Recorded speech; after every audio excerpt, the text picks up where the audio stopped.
दोस्तों, आज मैं कोई फिजिक्स और कोई गणित की बात नहीं करूँगा।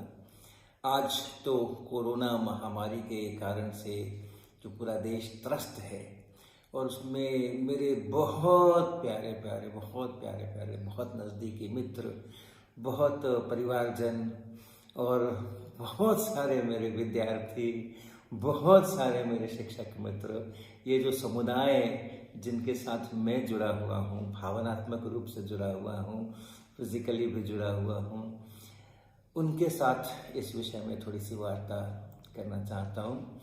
ये बहुत ही भयावह सी तस्वीर है, लेकिन वो तस्वीर कितनी भी भयावह हो, वो शत्रु कितना भी मजबूत हो, आज नहीं तो कल, कल नहीं तो परसों इनका अंत होना ही होना है। कितना समय लगेगा पता नहीं है, कितनी तबाही करके जाएगा इसका भी पता नहीं है, कितने परिवारों को रुला करके जाएगा इसका भी पता नहीं है, लेकिन जो कुछ भी होगा अंत में इसको खत्म होना ही होना होगा। और असली चुनौती उसके बाद भी शुरू होगी, एक बड़ी चुनौती उसके बाद भी शुरू होगी, क्योंकि जितनी ज़्यादा बर्बादी या जितना ज़्यादा नुकसान ये करके जाएगा, पुनर्निर्माण उतना ही हमें तेजी से करना पड़ेगा। आप ध्यान करिए, क्या कल्पना करिए विश्व युद्ध के समय में, जिस समय जापान पर परमाणु बम से हमला हुआ, हिरोशिमा नागासाकी खाक हो गया, कितना जबरदस्त तांडव हुआ। न केवल जो पॉपुलेशन था वो खत्म हो गया या अधिकांश उसके अंदर में घायल हुए, अपंग हुए, मृत्यु को प्राप्त हुए, बल्कि आगे जिन्होंने जन्म नहीं लिया था वो भी इसकी चपेट में आ गए। आगे आने वाले दशकों तक जो बच्चे जन्म लेते थे वो भी इसके रेडिएशन से पीड़ित होते थे, विकलांग होते थे और अपंग होते थे वगैरह। लेकिन फिर भी पुनर्निर्माण की प्रक्रिया हुई और फिर भी जापान जो है वो एक सशक्त देश की तरह, एक विकसित देश की तरह आज हमारे सामने में है। ये कोरोना जब भी खत्म होगा, ये पुनर्निर्माण की प्रक्रिया जो है उनको ही करनी होगी। और हम अगर आज हैं तो बड़ी संभावना है कि हम कल भी रहेंगे और इस प्रक्रिया में हम भाग लेंगे और हम करेंगे और हम इस पुनर्निर्माण का काम करेंगे। इसलिए बड़ी जिम्मेदारी के साथ अपने को रहना, बड़ी जिम्मेदारी के साथ अपने में नए गुणों का विकास करना, क्योंकि जब हमें कुछ करना होगा तो किन परिस्थितियों में हमें करना होगा हमें पता नहीं है। अभी हमें मालूम नहीं है कि कैसी परिस्थितियां होंगी जिनमें हमें इस देश को फिर से खड़ा करना होगा। उन परिस्थितियों में, इस नई परिस्थितियों में जिसका आज हमें ज्ञान नहीं है, हमें काम करना है। तो इसलिए नई चीजें करने का अपने को अपना संस्कार डालना पड़ेगा। हम नए सॉल्यूशंस लेकर के आ सके, हम नई चीजें सीख सकें जो अब तक हमने नहीं सीखी थी, वो भी आज हम सीख सकें। अपने हाथों के अंदर में उस प्रकार के गुण विकसित कर सके, अपने मस्तिष्क के अंदर में उस प्रकार की शक्तियां विकसित कर सके, ये बहुत आवश्यक है। तो सबसे पहले अगर आज हम संक्रमित नहीं हैं तो मेरा सबसे बड़ा कर्तव्य होता है कि हम ये इंश्योर करें कि हम संक्रमित नहीं होंगे। ये जो हमारा शत्रु कोरोना है, ये पवन रथ पर चढ़ करके आ रहा है और इसलिए समस्याएं हमारी ज्यादा है, उससे बचना थोड़ा कठिन है। 2 गज की दूरी अब काम नहीं कर रही है। 2 गज की दूरी वो भी हम लोग मेंटेन नहीं करते हैं बहुत जगहों के ऊपर, लेकिन वो काम नहीं कर रही है क्योंकि अब इसको हवा की सहायता भी ये ले पा रहा है। और इसलिए इसका जो प्रवेश द्वार है हमारे शरीर के अंदर में, मुख्य रूप से नाक और फिर मुंह, ये इसका प्रवेश द्वार है। इसे हमें लॉक करना होगा, इसे हमें बंद करना होगा।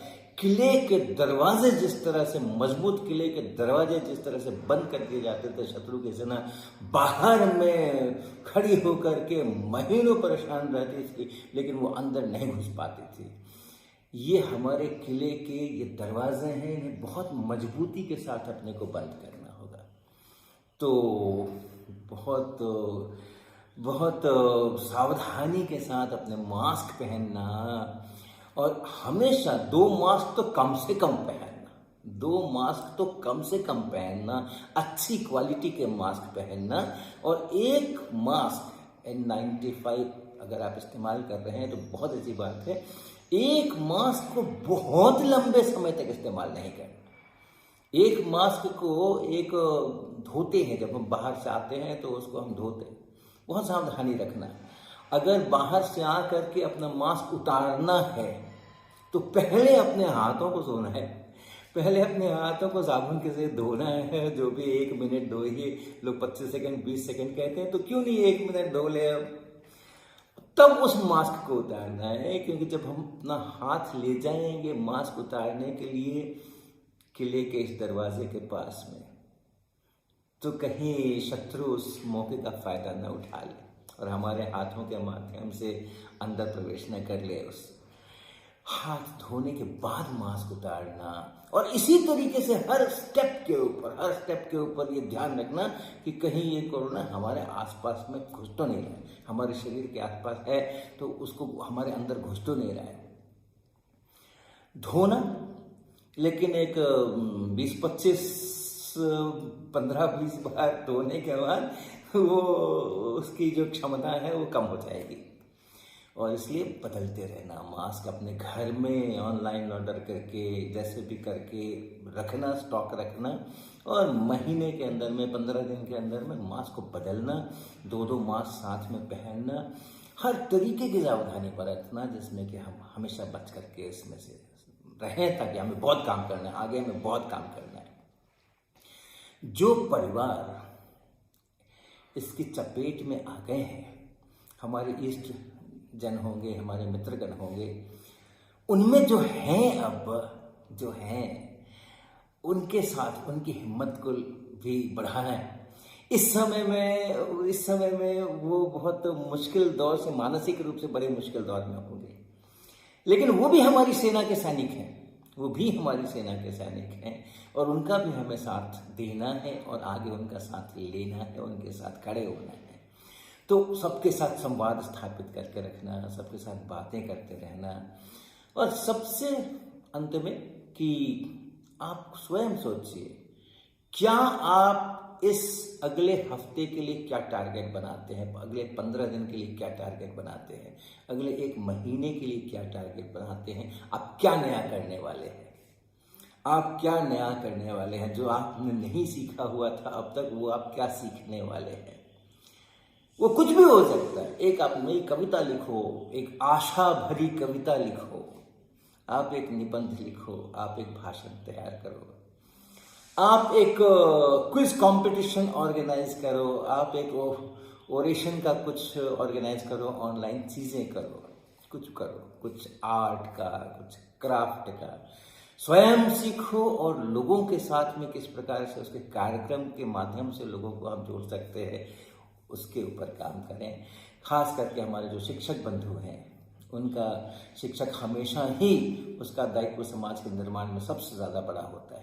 तो इस समय में इस प्रकार की गतिविधियां आयोजित करके स्वयं के अंदर में कुछ नवीन चीज़ें, फॉर्चुनेटली हमारे पास अभी भी बहुत कुछ है, हमारे पास अभी हमारा संचार माध्यम ध्वस्त नहीं है, इंटरनेट की सुविधाएं हमारे पास हैं, फ़ोन के ऊपर डेटा अभी भी हमारे पास उपलब्ध है, कई सारी जो है उसका हम भरपूर फ़ायदा उठाएं, कुछ न कुछ नया करें, कुछ न कुछ अच्छा करें, कुछ न कुछ बना करके रखें, अपना जज्बा बना करके रखें। हमें बहुत काम करना है, आगे आने वाले वर्षों के अंदर में हमें बहुत काम करना है। सभी लोग अपनी अपनी बुद्धि के अनुसार, अपनी अपनी क्षमता के अनुसार इस संकट काल के अंदर में अपनी सेना को मजबूत करें, तैयारी पूरी रखें। जिस दिन हमें उतरना हुआ मैदान में, तो हमारे पास इतने सारे टूल्स होंगे कि हम बहुत तेजी के साथ में फिर सब कुछ वापस ठीक करेंगे। धन्यवाद, शुभकामनाएं।